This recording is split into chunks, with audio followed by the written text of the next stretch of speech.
Régis Dubourg, bonjour. Vous êtes membre de la communauté du Chemin Neuf. Vous nous parlez aujourd'hui du lien que vous observez entre la lecture de l'évangile de saint Marc et la COP28 qui s'est tenue à Dubaï. On vous écoute. Bonjour Raphaël. L'Avent n'est-il pas un bon moment pour rassembler ses idées? C'est clairement ce qui m'a saisi, il y a 2 semaines, dans l'évangile du premier dimanche de l'Avent. D'une part, cette lecture donne selon moi un sens aux chroniques précédentes, et d'autre part, elle trouve une robuste résonance avec la COP28 qui se tient à Dubaï en ce moment. Que lit-on dans l'évangile selon saint Marc? C'est comme un homme parti en voyage. En quittant sa maison, il a donné tout pouvoir à ses serviteurs, fixé à chacun son travail. Prenez garde, restez éveillés, car vous ne connaissez pas le moment de son retour. Nous sommes ainsi mis à la fois dans l'attente, et nous préparons l'anniversaire de la venue de Jésus dans notre histoire. Comme un écho ou une confirmation, je suis passé du cri de la terre, le titre de cette chronique, au sommet de la terre en 2002. Et à la maison. Notre maison brûle et nous regardons ailleurs, déclame Jacques Chirac.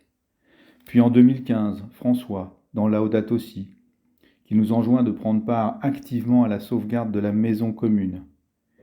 Et enfin, cette année, en 2023, François toujours, dans Laudate Deum, veut nous éveiller, nous réveiller.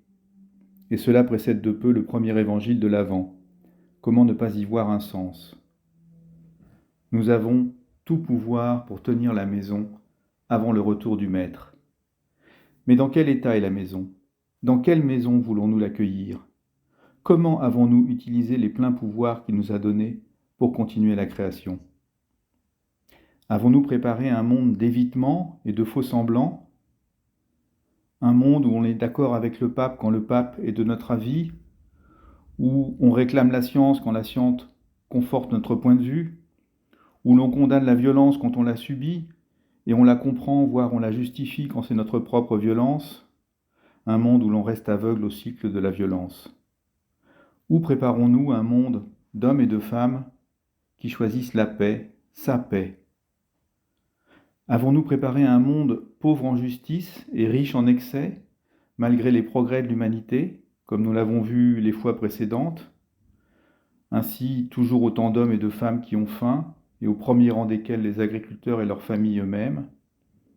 Plus encore et de plus en plus d'hommes et de femmes en surpoids, un gâchis étourdissant de nourriture, une agriculture qui produit largement, non sans être elle-même à la fois victime, responsable et solution face au réchauffement climatique.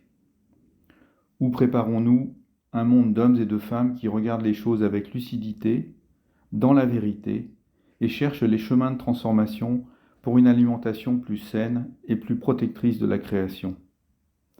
Prenez garde, restez éveillés, car vous ne connaissez pas le moment de son retour. Bon Avent à tous. Merci beaucoup Régis Dubourg pour votre témoignage. Je le rappelle, vous êtes membre de la communauté du Chemin Neuf. Excellente journée à vous.